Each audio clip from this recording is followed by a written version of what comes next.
Welcome to the VR Expert Podcast. I'm your host, Mark Coles, Marketing Director at VR Expert. And in this podcast, we'll be sitting down with innovators, experts, and creators transforming the XR world. In today's episode, I'm delighted to be joined by Sean Hurwitz. In 2009, Sean founded PIXO VR and has been running the company as CEO ever since. PIXO VR, you might ask? PIXO VR is a company that innovates extended reality solutions that make XR easier than ever to deploy, use, and manage on a global scale. How they do this, you might ask? They do this through offering a complete end-to-end virtual reality training platform that allows enterprises to access, distribute, and manage VR content globally with direct-to-device download and cross-platform support for multiple HMDs. With that, welcome Sean, and thank you for joining us. And as is tradition, how did you get into virtual reality and this technology? Well, thank you, Mark. It's a pleasure to be here. We're happy to share some of our story. So we started as a gaming company, a traditional gaming company in 2009 out of Michigan, of all places, where Michigan had a very lucrative tax credit for film and digital media development. And we started a software company to develop games. What we found was the entertainment space wasn't as interesting to us in building video games. I come from a more traditional business, brick and mortar type of background, more traditional business. And so we focused on the enterprise side. So when the app stores launched in 2008, 2009, iOS and Apple and Android, we were developing mobile apps mostly for enterprise. So what they called enterprise gamification at the time. What we found, though, was that we were developing very immersive 3D interactive content and solutions for the enterprise, but they were being deployed on 2D screens, smartphones, tablets, and computers. Then, to our delight, the DK1, which is the first developer kit for the Oculus Rift, came on the scene around 2014, and we were able to port our solutions over into a real immersive environment where you could actually experience the immersion and the interactivity and be in the video game, so to speak. We found that you could replicate real life by doing that. So we could see how you could significantly reduce risk, improve production, and do things more efficiently and effectively, reducing cost. So what we learned during the prior 4 or 5 years was having an enterprise solution and not having an enterprise compliant platform to be able to distribute and deploy and track these experiences was going to be a very large barrier for VR enterprise adoption. So even back then in 2015 and 16, where we realized there was no alternative and the platforms that existed were more gaming platforms and consumer-based. And so the big enterprise couldn't adopt the technology. So we thought, well, rather than build the content or the hardware, and we have software background, gaming experience, let's try to develop some enterprise solutions, training in particular, but let's find a way to deploy them on an enterprise compliant platform. So when you fast forward today, we have an agnostic, because it's AR or VR, enterprise compliant distribution platform for enterprise VR content. Thank you very much for explaining that and how you actually got you. But what were the challenges then in creating this platform? So you first of all had to be enterprise compliant, and what were the challenges and things that you had to go through to get it to where it is now?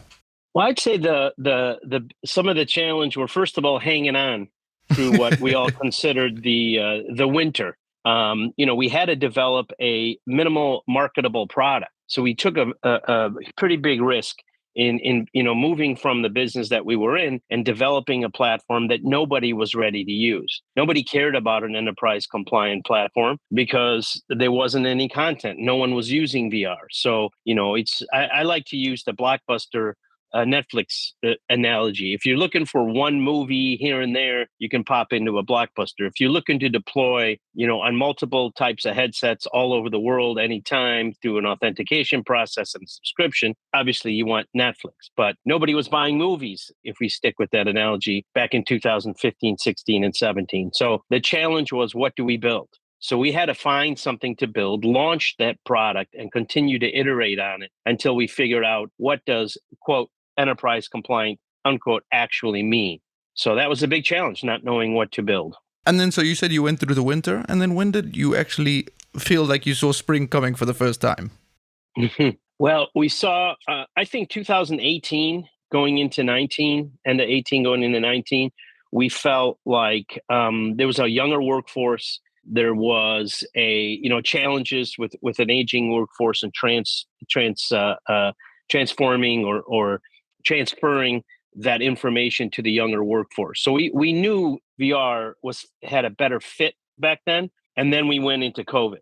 So we came out of the winter, went into spring, and then we got hit with COVID. But what that did was drive other barriers to a traditional training, and that was again a younger workforce. Now we have a much greater lack of skilled labor, and we have a more remote workforce. So yeah, COVID actually ended up accelerating it. Nobody knew at the time, but much younger workforce, which always existed. Newer employees coming into an aging workforce, especially in the industrial sectors where we mainly work. But it added a couple different nuances, and that was more remote. Yep. People are now more remote, workers, employees, and now we have to train remotely. And there's a significant lack of skilled labor. I think the world has seen that, especially here in the United States, but we've seen in other countries as well. So between the lack of skilled labor, a younger workforce, and a more remote workforce, COVID provided a jet engine. We're not dependent on things like that, but it certainly helped because it put companies in trouble finding skilled labor. And I mean, for you guys, it must be even more useful for other companies in the fact that in the past, people would start at a company, work there for 20, 25 years, and basically build their future. But most of the newer generation, you could say, is 3 to 5 years is their time at a company, then they go to a new place. That's right. And we still spend billions and billions of dollars around the world on training that has become ineffective. You mentioned, the younger workforce want to be more engaged, more stimulated, the traditional ways of training. And we use our platform today primarily for training. It's an enterprise solution and it's agnostic to the type of content, but we started in training because we thought by reducing risk and increasing productivity, saving money, training was an obvious place. We saw a big hole in the market there. So and the younger workforce don't want to read a 150-page manual. So how are you going to train them? Death by PowerPoint, as they say, is not a viable option. So then tell me a little bit more about how it works. So is it? You said we're going to focus on the training then, because that's where you focus on as well. Is it a platform that comes with pre-made trainings, or how does the structure work of a company coming to you, and what's the reason they come to you? There's two types of training. We have what we call off-the-shelf training, where we have a catalog of universal training, things like ladder safety or PPE, which is protection equipment, and fire extinguisher, and lockout tagout, which is a big training, electrical training. These are universal trainings that all companies today mostly go to e-learning or classroom learning or shadowing to accomplish that. So these are catalog trainings that we curate. We developed a lot of them in the beginning, and now we curate from third parties. And we put that on the platform and we make that available almost like that Netflix model, which I referred to earlier. The other type of training content would be custom content. So a customer like Chick-fil-A or Ford or General Dynamics, which is building Navy ships, use our platform to develop custom content specific to their business. So in a scenario like that, they would want both. They'll build custom content for specific training, and then they'll have access to a library of content for more of that general universal type of training. Okay, so I get that part. And then how do companies then get the value out of it? So of course you can tell your employee, here's a headset, watch this. How do you actually ensure that the results are being pulled out, that they're getting the most? Because for the catalog, I can understand where you can see, okay, A, B. But for these more dynamic ones, so with the companies you just named, how do they register completion, success, and so forth? Yeah, that's a very good question. We focus on ROI, the return on the investment. So we spend a lot of time interviewing and communicating with the prospect or the customer upfront, and we want to understand what's their pain. And without that, first of all, there's no sense in investing the money if you don't have that. So the pain could be cost. As an example, Bosch, who's a customer of ours, was developing curriculum for Ford where they're sending engines around the world to train. Being able to do that in VR significantly reduces that cost. You don't have to send the engines. Another example is we do a lot of work in the oil and gas and energy space, where training takes up to 12 weeks, and then they have a 2-week assessment. The ROI here is we could do it significantly faster. VR is proven, and there's data out there to be able to train 3 to 4 times faster. So if you take 25% off of that, multiply that by how many people are training and an average hourly rate, you get a significant cost savings. Now, you still have the greatest value, which is the risk reduction, better retention, more stimulating for your employees. That comes later. So that's an ROI that's harder to quantify or track right out of the gate, but ultimately that's where it'll end up. Okay. And so you've named a lot of fantastic companies and how they're using it. Why did they come to you guys then? So I understand device agnostic. Could you expand a bit more on that? And then other points that really take you guys to the next level? Yes, great question. Thank you for that. The main reason companies are coming, big companies, so we focus on really Fortune 500 type of companies, is scale. I'll bring up the blockbuster Netflix example again. Chick-fil-A had done 2 pilots with 2 different companies, and they were successful. They really liked those pilots. They understood VR, and they saw value for the company. However, enterprise compliant, these companies were not, the other VR companies, and they're looking to scale. So what does that mean? They want to be able to eventually address 2,500 restaurants with 100,000 employees.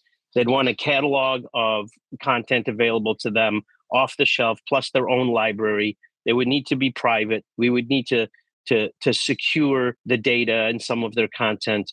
And they would really need to scale it across a very, very large organization. What our platform does, and we are known for that scalability, the back-end enterprise integration, and the ability to address that many employees with different types of content. Okay, that's interesting. And so to be enterprise compliant, you guys have to provide security.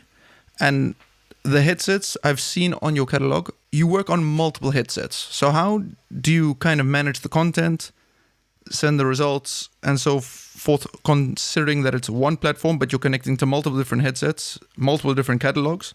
How have you guys managed to solve this issue? Yeah, it takes me back to the smartphone days, and as I mentioned in 2009, 10, and 11, where at first there was just Apple. There was no Android. And then Android came on the scene, and we said, well, do we have to move over to that platform? But then they started selling 500,000 devices a day.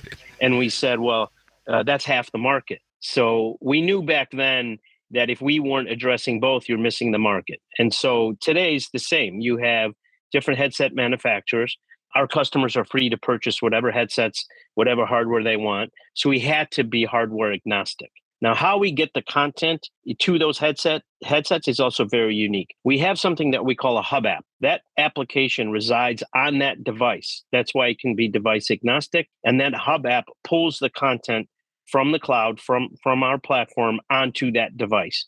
So if you and I, Mark, were sharing that headset, when you authenticated and logged into the hub app, you would only get the content that's been assigned to you. So we may both work for Ford, but we may be in 2 completely separate departments. I may be on the HR side learning leadership or soft skills training. You may be a technician where you need more specific technical training. When each of us log into that hub app, it recognizes who you are based on your login. We call it single sign-on. So whatever authentication process they're using in the company, we use that as well, which is also part of the compliance. And then we're able to experience and go through those trainings or whatever content and assessment perhaps, and the data from those experiences and those scenarios are recorded and then put back onto our platform that then can be pulled from a learning management system that typically these big companies have. So it's a seamless experience with their LMS or learning management system. That's fantastic.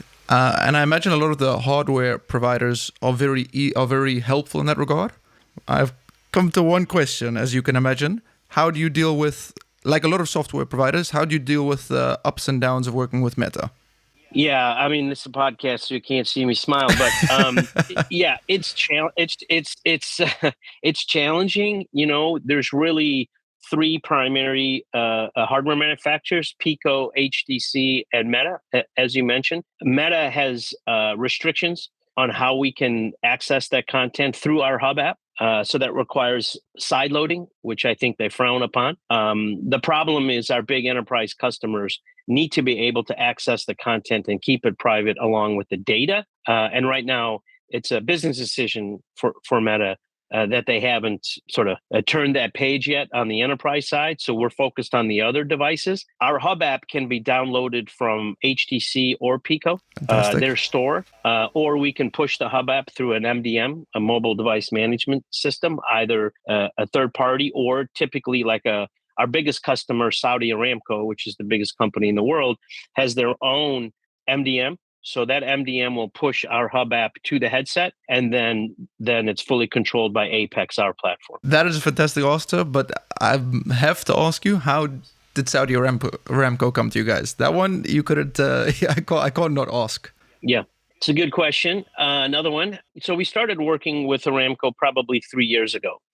They've been very innovative, really an early adopter in this technology. They identified the pain of having to train, have 60,000 employees in one place. They're challenged with a lot of different training that could lead to fatalities in some of these exercises or some of the work that they do. They recognized the pain, which made it easier for us to collaborate with them partner with them on VR. So 3 years ago, they licensed a few pieces of content. They helped us actually develop some of the roadmap, as I mentioned to you before, when we launched a minimal viable product, that they were able to help us with that compliance. So if you go back to what I said a little while ago, we didn't know what to build. So when you have a company like Aramco saying, in order for us to adopt this technology in your platform, we need the A, B, C, D, E. So it helped us develop that because we figured if they needed it, other big companies are going to need it as well. Now, Aramco considers us their XR hub, they call it. They are curating. It's one of the best use cases of the platform because they develop their own content. They curate third-party content.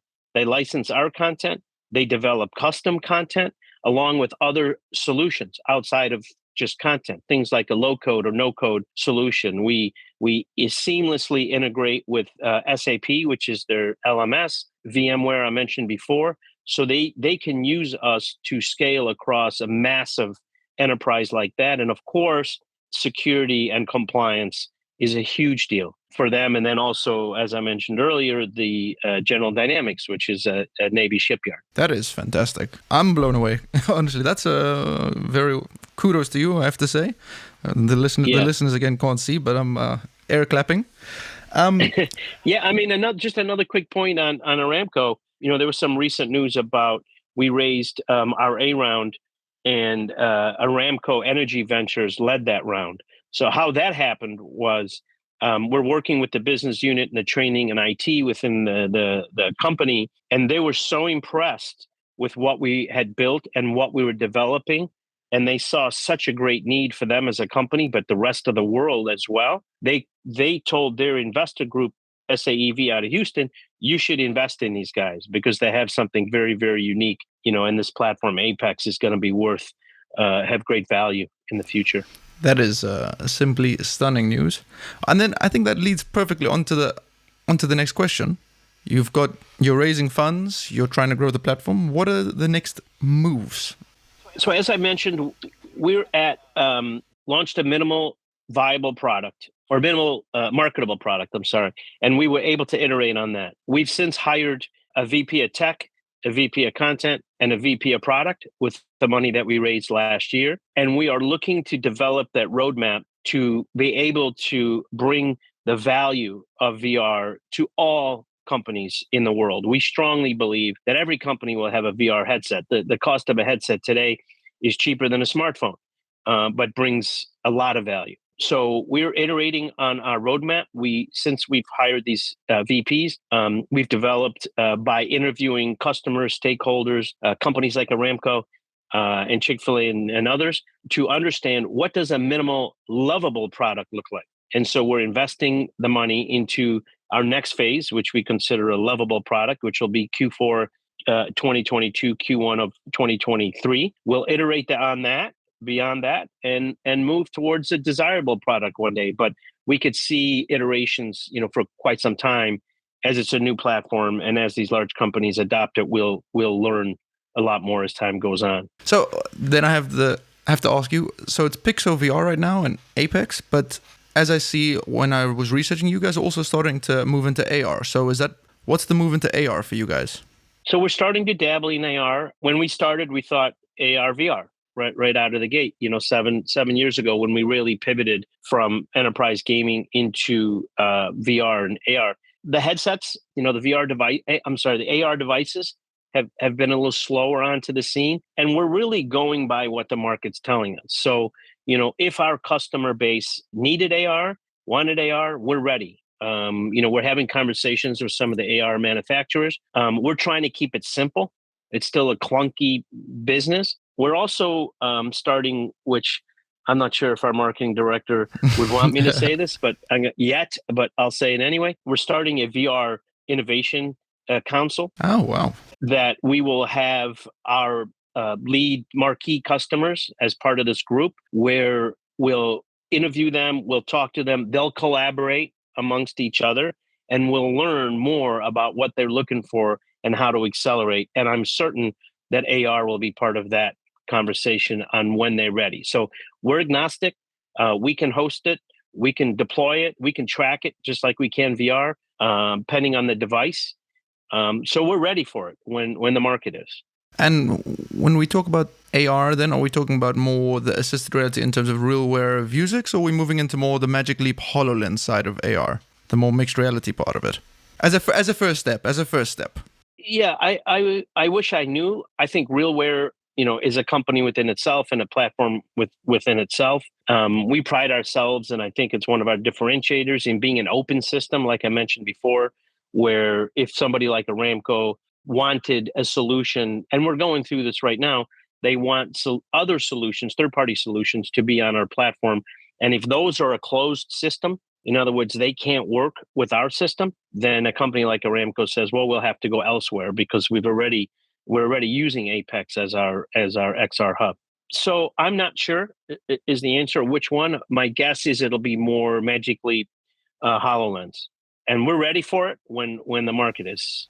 Okay, that makes tons of sense. And back to the VR Council. This VR Council will be made of your clients, or will it also be open to other people? Like you said, open source for everything. Will you also be taking other clients on board, other Fortune 500s, if they want to ask for advice and give more input on what they need? I think primarily when we would start with our executive committee made up of our existing customers. If we're in conversation with prospects and new customers, we might invite them to join. But the information that we gather will be shared publicly. We would want, as thought leaders, to share that and grow the market. I think the one of the barriers still is that the market is still disparate and clunky, as I mentioned. And so I think more collaboration makes it easier for the customer. The customer doesn't want to go to 10, 12, 15 different places for 10 different solutions. And so I think by collaborating, by partnering, by offering these solutions through our platform, Apex, benefits us as companies and ultimately the customer, which is what the industry needs. Thank you.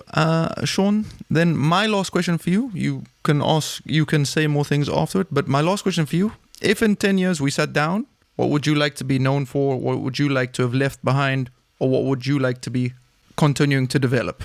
PIXO would like to be known for what we're trying to currently do, and that is known for XR training, that it was our company and our platform, so synonymous in a way with bringing XR training to the world, to the enterprise. So 10 years from now, we imagine every company will have some sort of XR technology.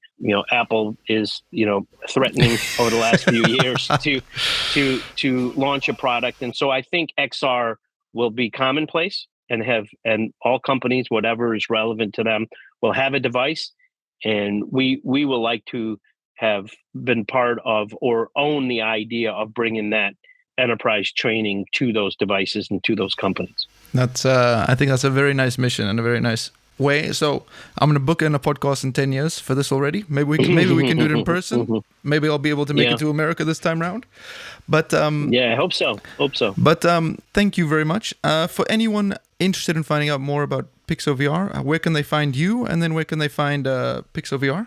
PIXOVR.com is the easiest place to find us. We have a lot of amazing thought leadership on there. You know, our marketing team does a great job with white papers and case studies. We have case studies for multiple different industries developed by our customers. So I think if you're a company looking to understand how do I launch a pilot, or how is the energy sector using it, or manufacturing, we have a lot of that great content that was influenced by customers. And for me, probably easiest is on LinkedIn or email. SEAN Sean.Hurwitz HURWITZ @PIXOVR.com. Thank you very much, Sean. I will make sure to put all of those details also in the show notes, so if anyone wants to find out there. And thank you very much, Sean, for your time, and I hope you have an amazing day, and I hope everyone who listened enjoyed the episode, and we'll see you all next time. Thank you, Mark.